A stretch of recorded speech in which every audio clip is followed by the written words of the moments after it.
ఈరోజు మూడు అంశాలు చెప్దాం అనుకుంటున్నాను. ఒకటి హితవత్సరము, దాని తర్వాత దేవునితో సహవాసము ఉండే వాళ్ళ ప్రార్థన ఎలాగుంటుంది అనేది, మూడవది how to tap in to super natural. Okay, దేవుని యొక్క అద్భుతమైన వరాలను ఎలా పొందుకొనుట అనే దాని మీద కూడా నేను బోధిద్దాం అనుకుంటున్నాను. ఈరోజు మొదటగా దీనికి వెళ్దాం. పరమగీతము 4వ అధ్యాయము 6వ వచనం.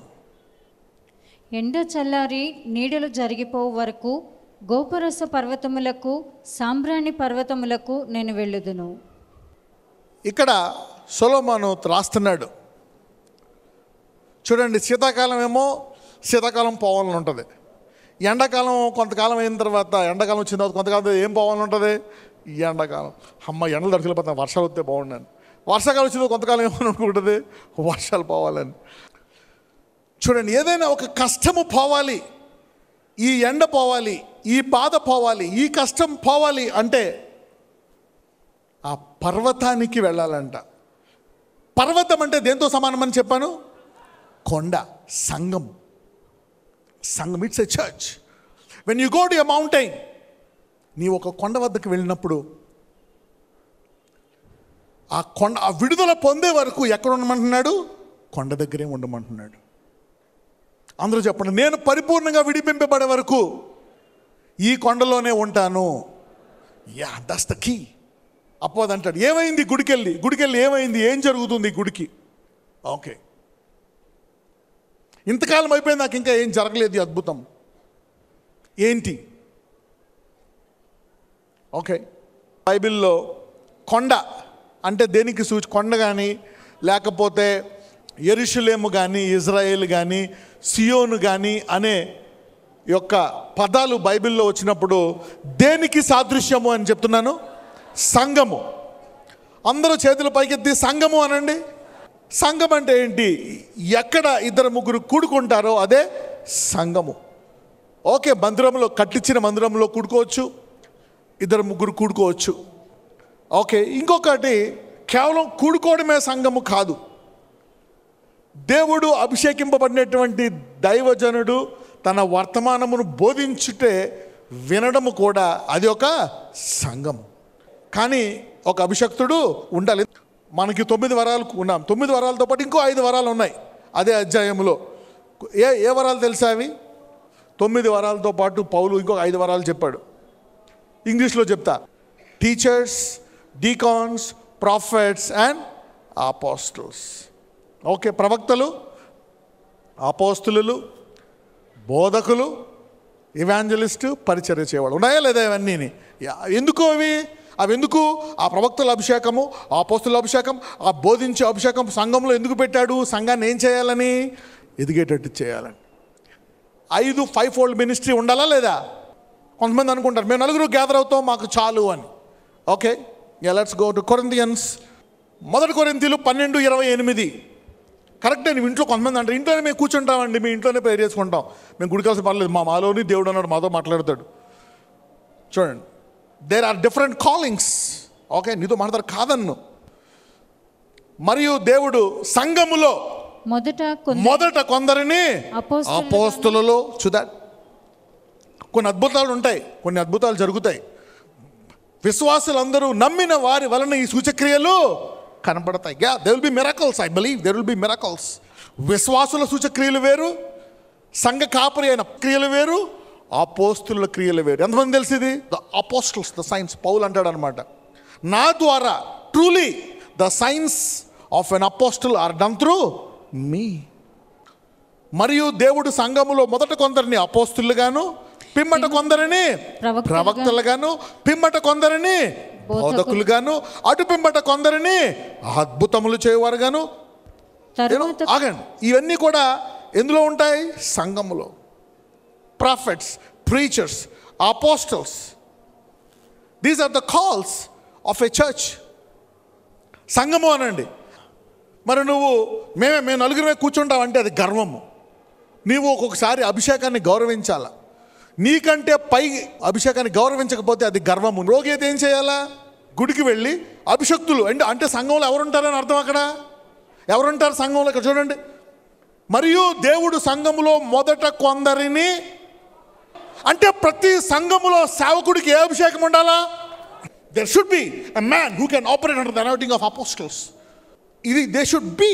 అందుకే అంటాడు పునాదులు పాడైపోతే సంఘాలు ఏం చేస్తాయి. అందుకనే దేవుడు కడవరి దినాల్లో మళ్ళా పునాదులను పెట్టబోతున్నాడు. అపోస్తులు మరి ప్రవక్తలు అనేది ట్రైనింగ్ ఇస్తే వస్తుందా, దేవుడు ఇస్తే వస్తుందా? God has to give it. You have to receive from God. Okay, యెషయా గ్రంథం 56:6-8. విశ్రాంతి దినమును అపవిత్రపరచకుండా ఆచరించుచు నా నిబంధనను ఆధారము చేసుకొనుచు యెహోవాకు దాసులై యెహోవా నామమును ప్రేమించుచు ఆయనకు పరిచర్య చేయవలనని ఆయన పక్షమున చేరు అన్యులను నా పరిశుద్ధ పర్వతమునకు తోడుకొని వచ్చేదను.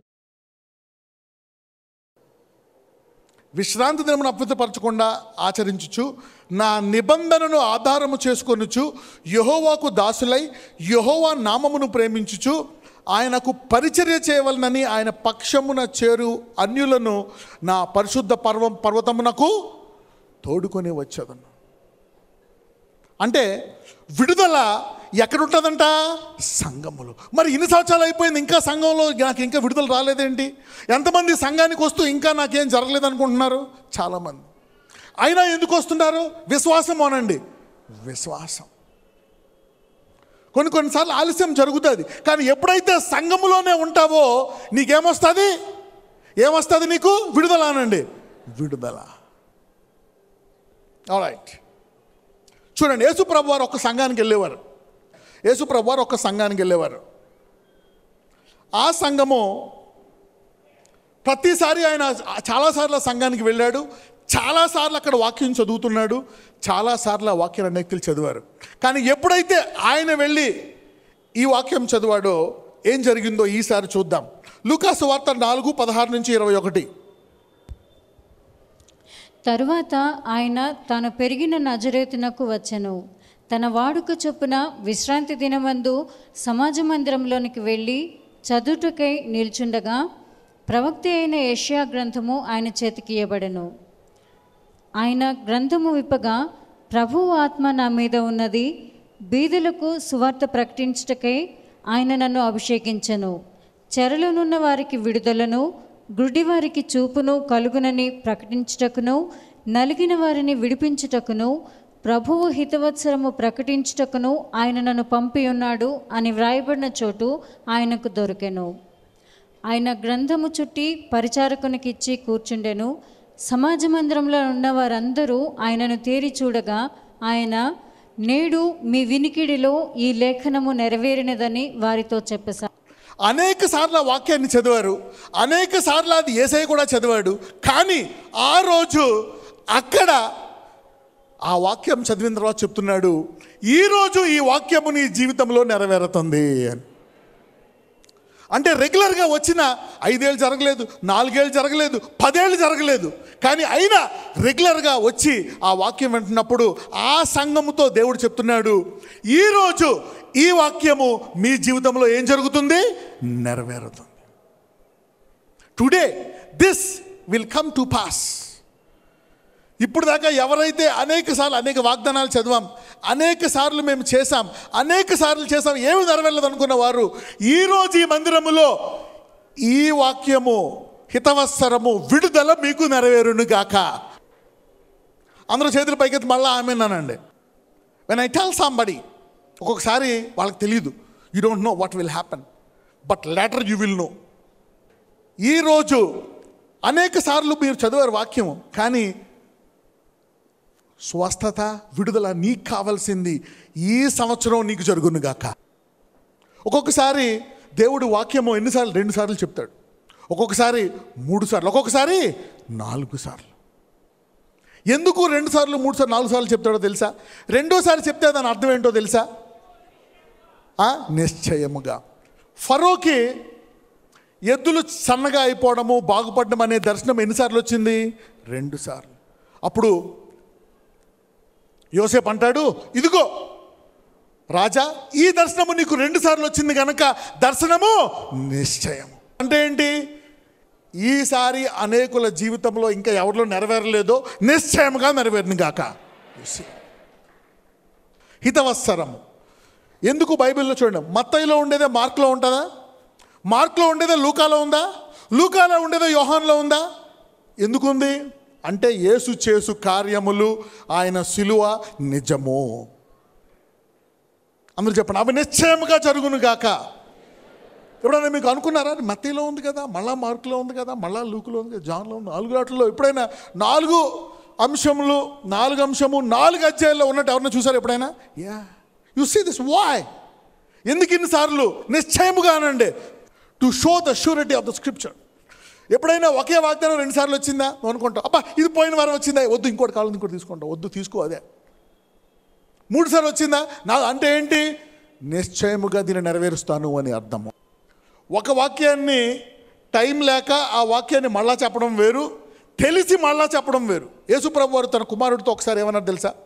ఈయన నా ప్రియ కుమారుడు, నేను ఈయన యందు. మళ్ళా సెకండ్ టైం ఎందుకు వచ్చింది? మళ్ళా సెకండ్ టైం వచ్చింది ఆ మాట. అది యేసుప్రభు వారికి వచ్చిందా, ప్రజల కోసం వచ్చిందా? ప్రజల కోసము.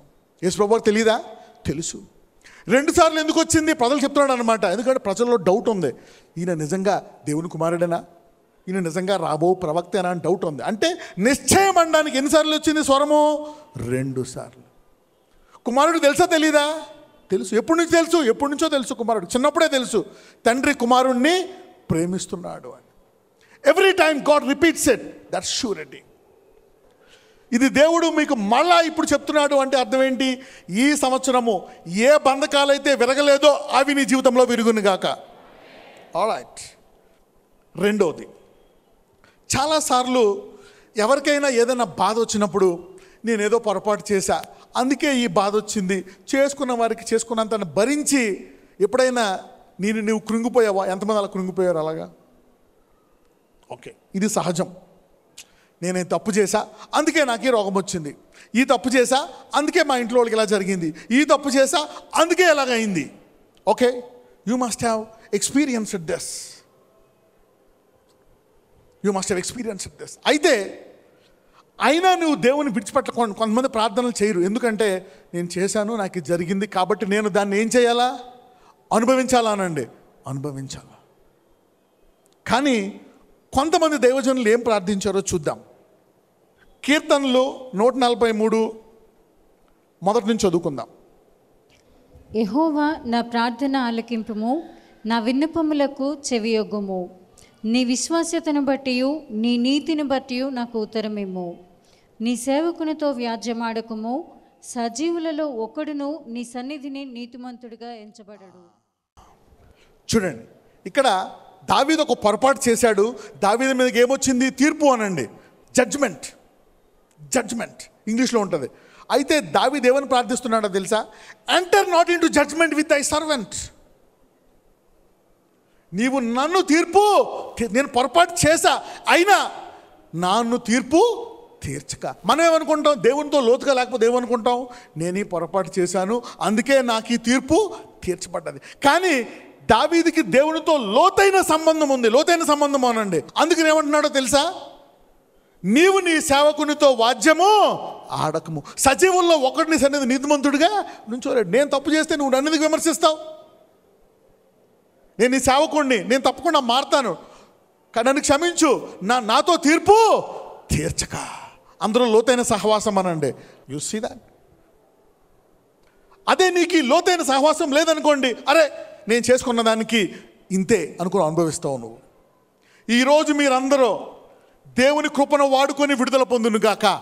Guilt and condemnation will stop you from entering into a new level. Alright, 66వ కీర్తనకి వెళ్దాం ఒకసారి. 16 నుంచి చదువుదాం 20 వరకు. ఇది రెండో అంశం, లోతైన సహవాసం అనండి. మొదటిదేమో హితవత్సరము, రెండోసారి చెప్పాడు అంటే అర్థం ఏంటి? అది నిశ్చయం. ఎవరికైనా 2 సార్లు వచ్చిందా వాగ్దానం? ఏదైనా ఒక వాగ్దానం 2 సార్లు వచ్చింది? ఎంతమందికి వచ్చింది ఒకే వాగ్దానం 2 సార్లు? ఎంతమంది నాకు వద్దు ఇంకోటి వస్తే బాగుండు అనుకున్నారు? అందరూ అనుకుని ఉంటారు, ఇది వచ్చింది కదా, నెరవేరలేదు కదా, ఇంకోటి వస్తే బాగుండు. లేదు, రెండోసారి వచ్చిందంటే అది నిశ్చయముగా జరుగుతుంది అర్థం. ఓకే, అప్పుడప్పుడు నువ్వు బైబిల్ మళ్ళీ చదివితే, రెండోసారి దేవుడు మాట్లాడితే అది మళ్ళా నీ జీవితంలో జరుగుతుంది. Okay, right. 66:16 నుంచి చదువమ్మా. దేవుని యందు భయభక్తులు గల వారిలారా, మీరందరూ వచ్చి ఆలకించుడి. ఆయన నా కొరకు చేసిన కార్యములను నేను వినిపించెదను. ఆయనకు నేను మొరపెట్టి తిని, అప్పుడే నా నోట శ్రేష్టమైన కీర్తన ఉండెను. నా హృదయములో నేను పాపమును లక్ష్యం చేసిన ఎడల ప్రభువు నా మనవి వినకపోవును. ఆగండి, ఈ వచనం ఒక్కటి తీసుకున్నారు అనుకోండి, నా హృదయములో నేను పాపము లక్ష్యము చేసిన ఎడల ప్రభువు నా మనవి. మామూలుగా ఏంటి, మనం హృదయంలో పాపము లక్ష్యము చేస్తే దేవుడు ప్రార్థన వింటాడా? వినడు. యాక్చువల్గా ఇది పరిస్థితి. ఒకవేళ నీ హృదయంలో పాపము లక్ష్యము చేస్తే నీవు వినవు. కానీ దావీదు ఒక చోట పొరపాటు చేసి పాపము లక్ష్యము చేశాడు కాబట్టి అసలు దావీదు ప్రార్థన ఇప్పుడు వినాలా వినకూడదా? వినకూడదు. అయితే చూద్దాం 19. నా హృదయములో నేను పాపము లక్ష్యం చేసిన ఎడల ప్రభువు నా మనవి వినకపోవును. నిశ్చయముగా దేవుడు నా మనవి అంగీకరించి ఉన్నాడు. ఆయన నా విజ్ఞాపన ఆలకించి ఉన్నాడు. దేవుడు నా ప్రార్థనను త్రోసివేయలేదు. నా యొద్ద నుండి తన కృపను తొలగింపలేదు. ఆయన సన్నుతింపబడునుగా. అదే లోతు లేని క్రైస్తవుడైతే ఏం చేస్తాడు? నేను పాపం లక్ష్యం చేశాను కనుక దేవుడు నా ప్రార్థన వినడు అని అంటాడు. అయితే దావీదేమంటాడు? నా ప్రార్థన విన్నాడా లేదా? విన్నాడంట. దేవుడు నా ప్రార్థన త్రోసి వేయలేదు. ఎందుకు తోసివేయలేదు? సాధారణంగా నువ్వు హృదయంలో పాపం లక్ష్యం చేశావు కాబట్టి నేనేం చేసేయాలా? తోసేసేయాల. కానీ ఏం చేశాడంట? త్రోసివేయలేదంట. నా యొద్ద నుండి కృపను, యాక్చువల్గా కృప తొలగించేయాలి. ఎందుకు? దావీదు హృదయంలో ఏం లక్ష్యం చేశాడు? పాపము. అయితే దావీదు ఏమంటున్నాడు? నా ప్రార్థన తోసివేయలేదు, నా కృపను తొలగింపలేదు. అనేకులు మీరు పొరపాటు చేసి ఇబ్బంది చేసి మళ్ళా దేవుని అడగాలంటే సిగ్గేస్తుంది, భయం వేస్తుంది. ఎన్నిసార్లు గమనిస్తాడు? నేను ఇది చేశాను కదా, ఇక నేను అడగను, ఇది అనుభవించాల్సిందే. కానీ ఈరోజు నీ ప్రార్థన ఆలకించి నిన్ను సంకటము నుండి తప్పిస్తాడు. మరలా నిన్ను క్షమిస్తున్నాడు, మరలా నిన్ను విడిపిస్తున్నాడు. అందులో లోతైన సంబంధం అనండి. ఎంతమందికి అర్థమైంది ఇది? చూసారా, అనేకులు ఈ ప్రార్థన చేయలేరు లోతుగా తెలియకపోతే. ఎన్నిసార్లు చేస్తాడైనా ఈ దేవుడు? దావీదు అంటాడు, హృదయంలో పాపం లక్ష్య పెడితే ప్రార్థన ఆలకించాలా? ఆలకించకూడదు. అంటే దావీదుకు దేవుడికి తెలుసు ఈ వ్యక్తి మళ్ళా పశ్చాత్తాపడి ఈసారి మళ్ళా చేయకుండా బలంగా ముందుకెళ్ళిపోతాడు కనుక నేను ఇతన్ని మరలా క్షమిస్తాను. ఈ అనుభవం లేక చాలామంది గుడికి రారు. అమ్మో నేను ఈ తప్పులు చేశాను, ఇవన్నీ పోయాకే నేను బయటికి రావాలి. చూడండి, ఈ గుడి అనేది ఒక హాస్పిటల్లో వైద్యులు, రోగులు ఉంటారా? మంచి ఆరోగ్యమైన వాళ్ళు ఉంటారా? ఈ గుడి అందరినీ బాగు చేసే హాస్పిటల్ కంటే ఘోరమైంది. అంతకంటే ఘోరమైన ఉంటారు. అందరూ ఇక్కడ బాగుపడతారు. ఒకసారి పౌలు కూడా అంటాడు, నేను పిల్లవాడివనే ఉన్నాను, పిల్ల చేష్టలు చేశాను, అయినా మీరు నన్ను అంగీకరించారు. అయినప్పటికీ నేను అప్పుడు బోధకుండే, ఇప్పుడు పెద్దవాడిని అయ్యాను, ఇప్పుడు కూడా నేను బోధకుండే. ఎంతమందికి అర్థమైంది ఇది?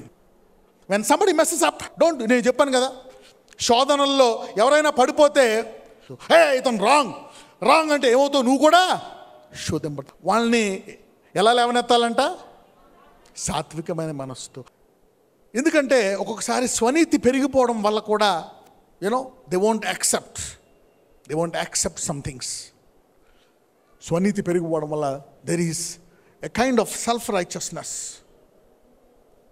I'm too good, I'm too better. No, I'm telling, God is telling some people. రేపు పొద్దున్న ఏంటో తెలుసా?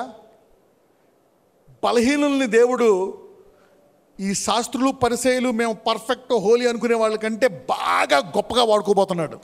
Man, I'm telling you, this is what I saw in the body of Christ. మేము పర్ఫెక్ట్, మేము సూపర్ అనేవాళ్ళు 20 ఆత్మలు, 30 ఆత్మలు, 100 ఆత్మలు రక్షిస్తారు. ప్రభువా నేను బలహీనుడిని, నీ కృప కావాలన్న వాళ్ళు 1000 లక్షల ఆత్మలు రక్షిస్తారు. అందుకే అంటాడు, అన్నిటికంటే ముఖ్యమైనది పరలోక రాజ్యంలో ముఖ్యమైన గుణం ఏంటో తెలుసా? దీనత్వము అనండి. దీనత్వం. When I say you don't know, I say nah, that's wrong, but I'm telling you will know, because it's not me. Self-righteousness and pride sometimes could stop you to receive what God is giving you. 3 అంశాలు చెప్పాను. మొదటి అంశం ఏంటి? అనేక సార్లు వచ్చా జరగలే అనేక సార్లు ఏసై కూడా చదివాడు ఆ అధ్యాయం. అనేక సార్లు అక్కడ అనేకులు చదివారు, కానీ ఆ రోజు చదివింది నెరవేరిందా లేదా? ఈ రోజు ఈ వచనం నెరవేరు. ఈరోజు రెండోది ఏం చెప్పాను? లోతైన సహవాసము. అనేకులు అవతల అనుకుంటాడు ఇవన్నీ చేసింది అందుకే దీనికి ఎలాంటి బతుకొచ్చింది అన్నీ నువ్వు తెలితే నువ్వు అలాగే ఉంటావు. అదే నువ్వు లోతైన సహవాసం చేస్తే మార్చుకొని ఆ నీతిమంతురాల కంటే 1000 రెట్లు ఆశీర్వదించబడతావు. ఎలా బ్లెస్ అయింది? లోతైన అనుభవం అనండి. Knowing God at a deeper level. This is how God can bless you. మూడవది ఏంటి? గొప్ప అద్భుతం. ఏదో ఒకటి చేయాలి. ఇలాంటి వాళ్ళు అందరూ ఉన్నారు, కోరుకోవాలి. అవును, you should ask something glorious. రానున్న రోజుల్లో కొంతమంది నదులను ఎడగొట్టి మధ్యలో నడుస్తూ ఉంటారు. ఆగండి, ఏలియా అభిషేకం ఎవరి మీదకి వచ్చింది? ఎలీషా మీదకి. అదే దుప్పటి. అంటే ఇప్పుడు సమాజంలో ఏమి లేదు? ఆశ అనండి. ఆశ లేదు. దేవుడు చేయలేక ఎందుకు కనపడటం లేదు? ఎవరో అడగట్లేదంట. ప్రవక్త ఒక్క రోజులో 24 గంటల్లో పరిస్థితిని, చాలామంది 20 ఏళ్ళ నుంచి ఉండే ఆర్థిక పరిస్థితిని దేవుడు ఒక్క రోజులో మార్చేయనుగాక. ఎంతమంది నమ్ముతున్నారు ఇలాంటివి జరగాలి అలాంటి? God is telling, come on, believe me for such things. Believe me. దేవుడు అపోస్తుల అద్భుతాలు అనండి. యా, ట్రూలీ నమ్మువారి వల్ల నీకు చేయడానికి సిద్ధంగా ఉన్నాడు. God is ready to do such things.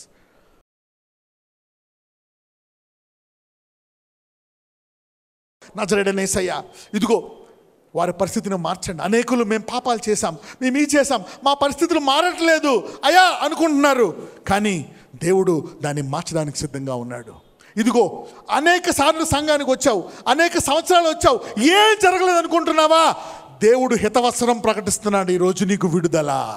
ప్రభువా, దావీదు అంటాడు, నన్ను తీర్పు తీర్చుకయ్యా, నేను పాపమున్నా నువ్వు లెక్క చేయవు, కానీ నా విషయంలో నువ్వు లెక్క చేసావు, ఎందుకంటే నువ్వు కృపగల దేవుడు. నేను మళ్ళా పొరపాటు చేయకుండా నువ్వు నాకు బలాన్ని ఇస్తావయ్యా. Lift me up my God, bless me, take me to a new level. నన్ను ఆశీర్వదించు, take me to a new level. మరి ప్రత్యేకంగా ఈ రోజు నా ఆర్థిక పరిస్థితిని మార్చు. జీవితకాలం ఈ అప్పులు, జీవితకాలం ఈ రోగాలు, జీవితకాలం ఈ బలహీనత, అయ్యా గొప్ప అద్భుతాలు నా జీవితంలో వచ్చాయి. Do great miracles. మీ దేవుడు ఈరోజు ఈ వాక్యము ద్వారా నీతో లోతైన సహవాసం ఇచ్చి ఆ తప్పులు చేసిన అనేకులకు తీర్పు తీర్చాడేమో, నీ విషయంలో నిన్ను బయట తీసుకొచ్చి ఆశీర్వదించబోతున్నాడు. నీ విషయంలో ఆయన తీర్పు తీర్చట్లేదు, నీ విషయంలో ఆయన కనికరమే నెగ్గునుగాక. నా జడ దేశంలో ప్రార్థిస్తున్నాము తండ్రి, ఆమేన్.